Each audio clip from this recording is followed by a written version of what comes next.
أعوذ بالله من الشيطان الرجيم بسم الله الرحمن الرحيم إن الله وملائكته يصلون على النبي يا أيها الذين آمنوا صلوا عليه وسلموا تسليما اللهم صل على سيدنا محمد وعلى آل سيدنا محمد أفضل صلواتك وبعدد معلوماتك وبارك وسلم وصلي عليه۔ میری جانب سے تمام دیکھنے سننے والوں کو السلام علیکم ورحمۃ اللہ۔ سیرت النبی صلی اللہ علیہ وآلہ وسلم کے سفر منزل بمنزل میں آج ہجرت حبشہ کے موضوع پر بات کریں گے۔ ہجرت حبشہ کے تمام حالات آپ کے سامنے پیش کریں گے اور اس کے لیے میں نے استفادہ کیا ہے ضیاء النبی صلی اللہ علیہ وسلم مؤلف جناب پیر محمد کرم شاہ الازہری صاحب رحمت عالم صلی اللہ علیہ وآلہ وسلم نے جب شمع توحید کے پروانوں پر کفر و شرک کے سرغنوں کے بے انداز مظالم دیکھے اور یہ بھی ملاحظہ فرمایا کہ ان مظالم میں اے روز اضافہ ہی ہوتا چلا جا رہا ہے، نہ انسان دل ظالموں کو ذرا ترس آتا ہے اور نہ دوسرے لوگوں میں رحمت و شفقت کا جذبہ بیدار ہو کر ان کی نجات کا باعث بنتا ہے، اور نہ خود مسلمانوں میں اتنی سخت ہے کہ وہ اپنے مظلوم بھائیوں کی داد رسی کر سکیں۔ تو سرکار دو عالم صلی اللہ علیہ وآلہ وسلم نے اپنے جانثار غلاموں کو اجازت دی کہ ظلم و ستم کی اس بستی سے ہجرت کر کے حبشہ چلے جائیں، کیونکہ وہاں کے بادشاہ کے بارے میں مشہور ہے کہ وہ بڑا رحم دل اور انصاف پسند ہے، نہ خود کسی پر ظلم کرتا ہے اور نہ کسی کو بے کسوں اور کمزوروں پر ظلم کی اجازت دیتا ہے۔ چنانچہ بعث کے 5ویں سال ماہ رجب میں مہاجرین کا پہلا قافلہ اپنے پیارے وطن کو چھوڑ کر حبشہ جیسے دور افتادہ ملک کی طرف روانہ ہوا، تاکہ اس پرامن فضا میں وہ جی بھر کر اپنے رب کریم کی عبادت کر سکیں، اپنے عقیدہ کے مطابق آزادی سے زندگی بسر کر سکیں۔ یہ قافلہ 12 مردوں اور 4 خواتین پر مشتمل تھا۔ ان کے قافلہ کے سالار حضرت عثمان بن عفان رضی اللہ عنہ تھے۔ آپ کی زوجہ محترمہ حضرت رقیہ جو رحمت للعالمین کی لخت جگر تھیں، صلی اللہ تعالی علی محمد، آپ کے ساتھ تھیں۔ سرکار دو عالم نے اسی جوڑے کے بارے میں فرمایا، یعنی ابراہیم اور لوط علیہ السلام کے بعد یہ پہلا گھرانہ ہے جس نے اللہ کی راہ میں ہجرت کی۔ حضرت رقیہ کی خدمت گزاری کے لیے حضرت ام ایمن بھی ساتھ گئیں۔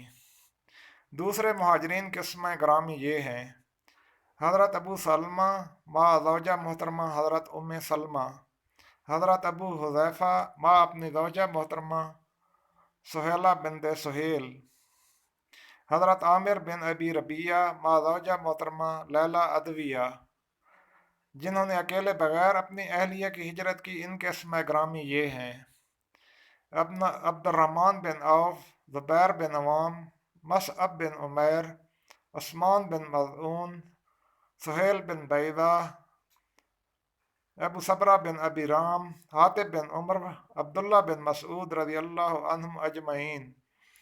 یہ قافلہ رات کی تاریکی میں چھپ کر مکہ سے روانہ ہوا۔ ایک کشتی حبشہ جا رہی تھی۔ انہوں نے فی کس 10 دینار کرایہ ادا کیا اور بغیر کسی تاخیر کے حبشہ روانہ ہو گئے۔ قریش کو ان کے بارے میں پتہ چلا تو ان کے تعاقب میں دوڑے۔ ان کے پاؤں کے نشانات دیکھتے دیکھتے اس بندرگاہ تک پہنچ گئے جہاں سے وہ کشتی پر سوار ہوئے تھے، لیکن کشتی ان کے پہنچنے سے پہلے روانہ ہو چکی تھی اور یہ لوگ نامراد لوٹے۔ جس بندرگاہ سے وہ کشتی پر سوار ہوئے اس کا نام شعیبہ تھا، جو جدہ سے تھوڑے فاصلے پر جانب جنوب واقع تھی۔ اہل مکہ حبشہ وغیرہ کے لیے بحری سفر پر یہاں سے روانہ ہوتے تھے، اور جدہ کو حضرت عثمان رضی اللہ تعالیٰ عنہ کے زمانہ خلافت میں بندرگاہ بنایا گیا، اور شعیبہ کے بجائے جہاز اور کشتیاں جدہ سے روانہ ہونے لگیں۔ علامہ یاقوت حموی لکھتے ہیں، شعیبہ بحر حجاز کے ساحل پر ایک بندرگاہ تھی۔ جدہ کے بندرگاہ بننے سے پہلے اہل مکہ کی کشتیاں یہاں آ کر لنگر انداز ہوتی تھیں۔ راہ حق کے یہ مسافر جب حبشہ پہنچے تو نجاشی نے انہیں بڑے احترام سے خوش آمدید کہا اور ٹھہرنے کے لیے ایک پرامن جگہ عطا فرمائی۔ صحابہ کہتے ہیں ہم بڑے سکون و اطمینان کے ساتھ نجاشی کے زیر سایہ زندگی بسر کرنے لگے، بڑی آزادی سے اپنے خالق حقیقی کی عبادت میں محو رہا کرتے۔ یہاں ہم پر نہ کوئی آواز کستا اور نہ ہمیں کوئی اذیت پہنچا سکتا تھا۔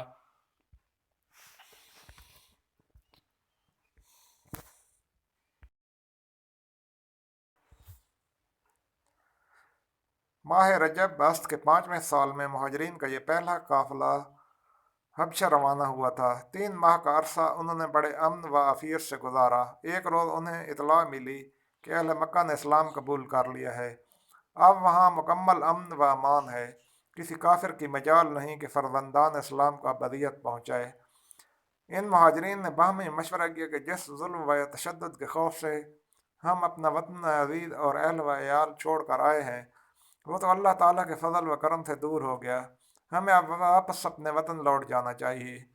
چند لوگ نے واپسی کا فیصلہ کیا، دوسرے حضرات نے کہا ابھی کوئی پختہ اطلاع نہیں آئی، اس لیے جلدی میں واپسی کا فیصلہ دانشمندانہ نہیں، ہمیں صبر کرنا چاہیے یہاں تک کہ حضور صلی اللہ علیہ وسلم کا کوئی قاصد آئے اور اس بارے میں ہمیں بتائے۔ حضرت عثمان بن مظعون رضی اللہ تعالیٰ عنہ ان لوگوں میں سے تھے جو مکہ لوٹ آئے تھے، اور ولید بن مغیرہ نے انہیں پناہ دی تھی۔ دوسرے حضرات کو بھی کسی نہ کسی رئیس نے پناہ دی اور وہ مکہ مکرمہ میں داخل ہو گئے۔ عبداللہ بن مسعود کو کسی نے پناہ نہ دی، آپ بغیر کسی پناہ کے مکہ مکرمہ واپس آ گئے، قلیل عرصہ تک قیام کیا، پھر حبشہ چلے گئے۔ حضرت عثمان بن مظعون رضی اللہ عنہ کو ولید بن مغیرہ نے پناہ دی تھی۔ آپ امن و سکون کے ساتھ مکہ میں اپنے دن گزار رہے تھے، کوئی کافر آپ کو کچھ نہیں کہتا تھا، لیکن آپ دیکھتے تھے کہ ان کے دوسرے دینی بھائیوں پر کفار بڑا تشدد کر رہے ہیں۔ ان کی ایمانی غیرت یہ برداشت نہ کر سکی کہ ان کے دینی بھائیوں پر ظلم و ستم کے پہاڑ توڑے جا رہے ہوں اور وہ ایک کافر کی پناہ لے کر عیش و آرام کی زندگی بسر کر رہے ہوں۔ چنانچہ انہوں نے اپنے دل میں یہ فیصلہ کر لیا کہ وہ ولید کی پناہ اس کو لوٹا دیں گے، تاکہ کفار ان کو بھی اسی طرح تشدد کا نشانہ بنائیں جس طرح وہ دوسرے مسلمانوں پر جور و ستم کر رہے ہیں۔ آپ ولید کے پاس گئے اور کہا، اے عبد الشمس، تو نے اپنا وعدہ پورا کیا، لیکن اب میں تمہاری پناہ میں نہیں رہنا چاہتا، اس لیے میں تمہاری پناہ کو واپس کرتا ہوں۔ انہوں نے پوچھا، بھانجے کیا بات ہے، کیا کسی نے تجھ پر کوئی زیادتی کی ہے؟ آپ نے فرمایا، نہیں، مجھ پر کسی نے زیادتی نہیں کی، لیکن میں صرف اللہ تعالیٰ کی پناہ کو پسند کرتا ہوں اور اس کے سوا کسی غیر کی پناہ مجھے منظور نہیں۔ ولید نے کہا، پھر مسجد میں چلیے، جس طرح میں نے مجمع عام میں آپ کو پناہ دی تھی، آپ بھی مجمع عام میں اس کو واپس کرنے کا اعلان کریں۔ دونوں حرم شریف میں گئے۔ حضرت عثمان بن مظعون نے اعلان کیا کہ ولید نے مجھے پناہ دی تھی، اس نے اپنے وعدہ کو نبھایا، میں نے اس کو وعدہ پورا کرنے والا اور باضابطہ طور پر پناہ دینے والا پایا، لیکن اس بات کو میں پسند نہیں کرتا ہوں کہ اللہ تعالیٰ کے بغیر میں کسی اور کی پناہ میں زندگی بسر کروں، اس لیے میں نے اس کی پناہ اسے لوٹا دی ہے۔ وہاں سے حضرت عثمان اور لبید بن ربیعہ اکٹھے چل کر قریش کی ایک محفل میں آئے۔ لبید جو ایک شاعر تھا، اس نے یہ مصرع پڑھا جس کا ترجمہ یہ ہے کہ بے شک ہر چیز اللہ تعالیٰ کے سوا فنا ہونے والی ہے۔ حضرت عثمان نے جواب دیا، تو نے سچ کہا۔ پھر لبید نے کہا کہ ہر نعمت یقیناً مٹنے والی ہے۔ حضرت عثمان نے فرمایا، تم نے جھوٹ کہا، جنت کی نعمتیں ذیل نہیں ہوں گی۔ لبید کو یہ بات سخت ناگوار گزری، اس نے کہا، اے قریش، پہلے تو تمہیں ہم نشین کو ایسا تلخ اور گستاخانہ جواب نہیں دیا جاتا تھا۔ لبید نے کہا، پہلے تو تمہارے ہم نشین کو ایسا تلخ اور گستاخانہ جواب نہیں دیا جاتا تھا، اپنے مہمان کی دل آزاری کا یہ طریقہ تم نے کب سے اپنایا ہے؟ ایک شخص بولا، اے لبید، ناراض نہ ہو، یہاں بے وقوفوں کی ایک جماعت ہے جو ہمارے خداؤں کے منکر ہیں، یہ شخص انہی میں سے ہے۔ حضرت عثمان نے بھی اس کو جواب دیا۔ تلخ کلامی بڑھ گئی، یہاں تک کہ اس آدمی نے حضرت عثمان کی آنکھ پر زور سے تماچا دے مارا، چوٹ سے وہ سوج گئی۔ ولید بن مغیرہ بھی پاس بیٹھا تھا، اس نے سب کچھ دیکھا اور بطور طنز بولا، عثمان، جب تک تم میری پناہ میں تھے کسی کی مجال نہ تھی کہ ایسا کرتا، اب مزہ چکھو میری پناہ کو مسترد کرنے کا۔ حضرت عثمان بن مظعون نے فرمایا، بخدا میری درست آنکھ بھی چاہتی ہے اللہ تعالیٰ کی راہ میں اسے بھی ایسا ہی تماچا لگے، اور اے ابا عبد الشمس، میں اب اس ذات کی پناہ میں ہوں جو تجھ سے زیادہ معزز اور تجھ سے زیادہ طاقتور ہے۔ ولید نے کہا، میرے بھتیجے، اب بھی اگر تم میری پناہ میں آنا چاہو تو آ سکتے ہو۔ عثمان نے جواب دیا، ہرگز نہیں۔ ابو سلمہ بھی ان مہاجرین میں سے تھے جو مکہ لوٹ آئے تھے، ان کو حضرت ابو طالب نے پناہ دی تھی۔ ان کے قبیلہ بنو مخزوم کے 4 آدمی حضرت ابو طالب کے پاس آئے اور اعتراض کیا کہ آپ نے ہمارے اس آدمی کو کیوں پناہ دی ہے؟ آپ نے فرمایا، یہ میرا بھانجا ہے، اس نے مجھ سے پناہ مانگی، میں کیسے انکار کر سکتا تھا؟ اگر میں اپنے بھانجے کو پناہ نہیں دے سکتا تھا، پھر اپنے بھتیجے کو کیوں کر پناہ دے سکوں گا؟ حبشہ میں غریب الوطنی کی زندگی بسر کرنے والے مسلمانوں نے جب یہ افواہ سنی کہ مکہ کے باشندوں نے اسلام قبول کر لی ہے تو ان کے لیے اپنے مادر وطن سے دور قیام اب بس مشکل ہو گیا۔ ان میں سے اکثر واپس چلے آئے، لیکن جب یہاں پہنچے تو ان کے ہم وطنوں نے ان کو آڑے ہاتھوں لیا اور خوب جی بھر کر ان کو ستانا شروع کیا، جیسا کہ میں پہلے بیان کر چکا ہوں۔ جتنا عرصہ یہ لوگ ان کے ظلم و ستم سے محفوظ رہے تھے اس کی بھی کسر نکال دی، تو رحمت للعالمین صلی اللہ علیہ وآلہ وسلم نے انہیں پھر حبشہ کی طرف ہجرت کی اجازت دے دی۔ اللہ کے یہ بندے اس زمین کی طرف پھر روانہ ہو گئے جہاں وہ آزادی سے اپنے مالک حقیقی کی عبادت کر سکتے تھے۔ اس دفعہ ان کے ہمراہ کئی دوسرے مسلمان اس قافلہ میں شریک ہو گئے۔ اب ان کی تعداد 83 تھی۔ مہاجر خواتین کی تعداد میں بھی اضافہ ہو گیا۔ پہلے صرف 4 خواتین نے ہجرت کی تھی، اب ان کی تعداد 18 ہو گئی۔ ان میں سے 11 کا تعلق قریشی خاندان سے تھا، باقی 7 دوسرے قبائل سے تھیں۔ اس قافلہ میں حضرت جعفر بن ابی طالب رضی اللہ عنہ بھی شریک تھے۔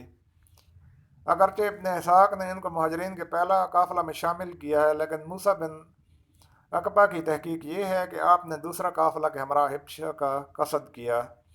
علامہ ابن کثیر اور دیگر سیرت نگاروں نے ان مہاجرین کے اسماء گرامی بالتفصیل اپنی تصنیفات میں تحریر کیے ہیں۔ دوسری مرتبہ ہجرت کرنے والوں میں حضرت عثمان اپنی زوجہ محترمہ حضرت رقیہ بھی تھے۔ انہیں بہت افسوس تھا کہ وہ دوسری مرتبہ بھی ہجرت کر کے جا رہے ہیں، لیکن انہیں سرور عالم صلی اللہ علیہ وسلم کی معیت کا شرف حاصل نہیں۔ آپ نے ادراہ تأسف اس امر کا ذکر بارگاہ رسالت میں کیا: یا رسول اللہ، ہماری پہلی اور دوسری ہجرت نجاشی کی طرف ہے اور حضور ہمارے ساتھ نہیں ہیں۔ حضرت محمد صلی اللہ علیہ وسلم نے فرمایا: تمہاری یہ دونوں ہجرتیں اللہ تعالیٰ کی طرف اور میری طرف ہیں۔ یہ سن کر حضرت عثمان رضی اللہ تعالیٰ عنہ نے عرض کی: اگر ایسا ہے تو پھر ہم راضی ہیں، ہمیں اتنا ہی کافی ہے یا رسول اللہ۔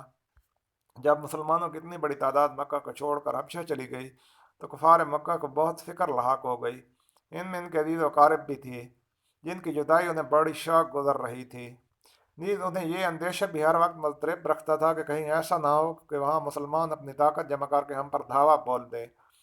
چنانچہ انہوں نے باہمی مشورہ کر کے عمر بن العاص، عمار بن ولید، جہاں پر علامہ ابن ہشام نے عمارہ کی جگہ عبداللہ بن ابی ربیعہ کا نام لکھا ہے، کو اپنا سفیر بنا کر حبشہ کے بادشاہ نجاشی کے پاس بھیجا۔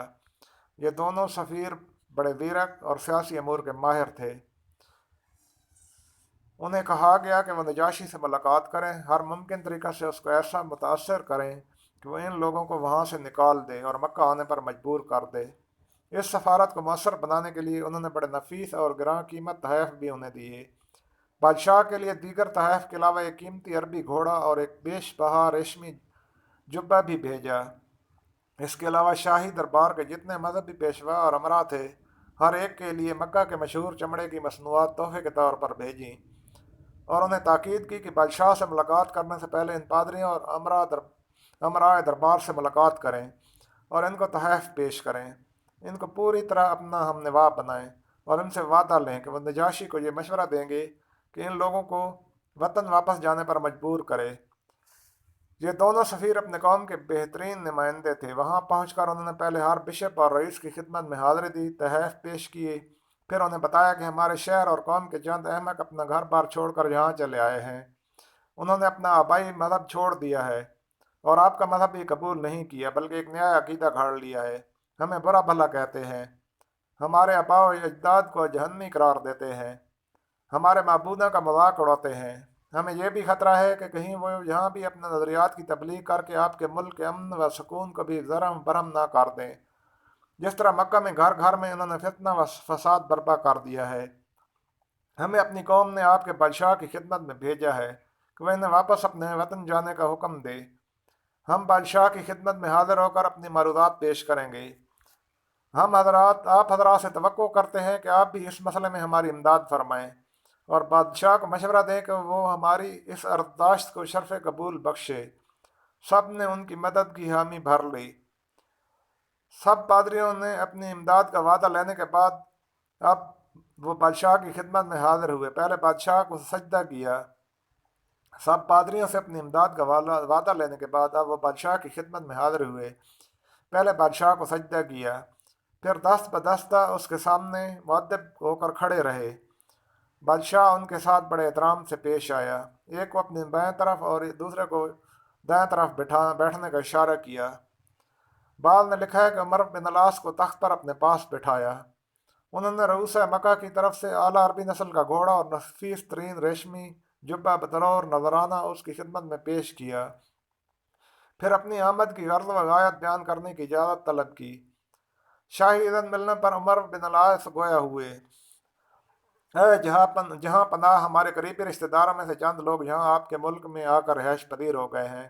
انہوں نے ہم سے قطع تعلق کر لیا ہے، ہمارے خداؤں کی پرستش ترک کر دی ہے، اور آپ کا دین بھی قبول نہیں کیا، بلکہ ایک نیا مذہب گھاڑ لیا ہے جس کے بارے میں نہ ہمیں کچھ علم ہے اور نہ آپ کو کچھ خبر ہے۔ ہمیں قریش کے سرداروں نے آپ کی خدمت میں بھیجا ہے تاکہ آپ انہیں اپنے ملک سے نکل جانے کا حکم دیں، اور انہیں فرمائیں کہ وہ اپنے اہل و عیال کے پاس چلے جائیں گے۔ بادشاہ نے بڑے غور سے ان کی باتیں سنی، پھر پوچھا وہ لوگ کہاں ہیں؟ انہیں بتایا گیا کہ وہ آپ کے ملک میں رہتے ہیں۔ بادشاہ نے قاصد بھیجا اور انہیں اپنے پاس بلوایا۔ بادشاہ کے درباریوں نے مداخلت کرتے ہوئے کہا کہ انہیں یہاں بلانے کی کیا ضرورت ہے؟ یہ لوگ ان کے ہم وطن بھی ہیں اور رشتہ دار بھی، ان کے حالات سے پوری طرح باخبر ہیں۔ انہوں نے ان کے بارے میں جو بتایا ہے وہی کافی ہے۔ آپ ان لوگوں کے نام فرمان جاری کریں کہ وہ یہاں سے نکل جائیں اور اپنے وطن واپس چلے جائیں۔ بادشاہ نے اپنے درباریوں کے اس مشورہ کو مسترد کر دیا، کہا جب تک میں ان سے پوچھ نہ لوں میں کوئی فیصلہ نہیں کر سکتا۔ عمر بن العاص نے موقع سے فائدہ اٹھاتے ہوئے کہا جہاں پناہ وہ بڑے متکبر لوگ ہیں، وہ شاہی دربار کے آداب بھی بجا نہیں لائیں گے اور آپ کو سجدہ بھی نہیں کریں گے۔ جب وہ دربار شاہی میں حاضر ہوں گے تو ان کا متکبرانہ طرز عمل ہماری قول کی خود تصدیق کر دے گا۔ حضرت ام سلمہ جن کو بعد میں ام المومنین بننے کا شرف حاصل ہوا، یہاں سے ہم ان کی روایت کے مطابق حالات بیان کرتے ہیں۔ حضرت ام سلمہ رضی اللہ تعالی عنہ فرماتی ہیں کہ جب ہم لوگ حبشہ پہنچ گئے اور شاہ حبشہ نجاشی نے ہمیں اپنی پناہ میں رہائش کی اجازت دے دی تو ہم کو یہاں اپنے دین کے بارے میں مکمل امن نصیب ہو گیا۔ ہم جس طرح چاہتے اللہ تعالیٰ کی عبادت کرتے، کوئی شخص ہمیں اذیت پہنچاتا اور نہ گفتگو سے ہمارا دل آزاری کی جاتی۔ قریش کو جب ہمارے ان خوش کن حالات کا علم ہوا تو انہوں نے تمام رؤسا کو بلا کر ہمارے بارے میں مشورہ کیا اور یہ طے پایا کہ اہل مکہ میں سے 2 ایسے آدمیوں کا انتخاب کیا جائے جو بڑے زیرک، دانا، معاملہ فہم اور سیاسی امور میں مہارت رکھتے ہوں۔ انہیں بطور سفیر نجاشی کے پاس بھیجا جائے اور ان کے ہمراہ چمڑے کی قیمتی اور نفیس مصنوعات بطور تحفہ بھیجی جائیں۔ ہمارے نمائندے یہ تحائف ان کے پادریوں اور ان کے مذہبی رہنماؤں کو بطور تحفہ پیش کریں اور ان کے ذریعہ بادشاہ تک رسائی حاصل کر کے اس سے یہ حکم جاری کرائیں کہ یہ لوگ حبشہ کو چھوڑ کر اپنے وطن واپس چلے جائیں۔ اس کام کے لیے انہوں نے عبداللہ بن ابی ربیعہ اور عمر بن العاص کو منتخب کیا۔ ان کی ذہانت اور سیاسی داؤ پیش میں ان کی مہارت مسلم تھی، چنانچہ ان کو بلا کر یہ ہدایات دیں کہ تم وہاں جا کر تمام پادریوں اور مذہبی علماء سے رابطہ قائم کرنا اور ان کی خدمت میں یہ تحائف پیش کرنا۔ اس کے بعد نجاشی سے ملاقات کرنا اور اس کی خدمت میں یہ مکہ کی تحائف بطور نذرانہ پیش کرنا۔ حافظ ابن کثیر رحمۃ اللہ علیہ نے موسیٰ بن عقبہ کے حوالہ سے تحریر کیا ہے کہ بادشاہ کے لیے انہوں نے تحائف کے علاوہ ایک اعلیٰ نسل کا عربی گھوڑا اور ایک گراں قدر ریشمی جبہ بھی انہیں دیا اور یہ تاکید کی کہ بادشاہ مسلمانوں کو ملاقات کا موقع نہ دے اور ان سے گفتگو کی نوبت ہرگز نہ آنے پائے۔ تم کوشش کرنا کہ اس کے بغیر ہی بادشاہ ان کی جلاوطنی کا حکم صادر کر دے۔ چنانچہ یہ دونوں مکہ سے روانہ ہو کر حبشہ پہنچے۔ حضرت ام سلمہ فرماتی ہیں ہم لوگ بڑے امن و سکون سے وہاں اپنی زندگی کے دن گزار رہے تھے کہ وہاں پہنچتے ہی انہوں نے پادریوں اور مذہبی پیشواؤں سے ملاقاتوں کا سلسلہ شروع کر دیا، اور جب بھی کسی بطریق کی خدمت میں جاتے بڑے ادب و تعظیم سے سلام عرض کرتے، اس کی خدمت میں تحفہ پیش کرتے اور پھر یہ بتاتے کہ ہمارے شہر مکہ سے ہماری قوم کے چند احمق اور نادان نوجوان آپ کے ملک میں آ کر رہائش پذیر ہو گئے ہیں۔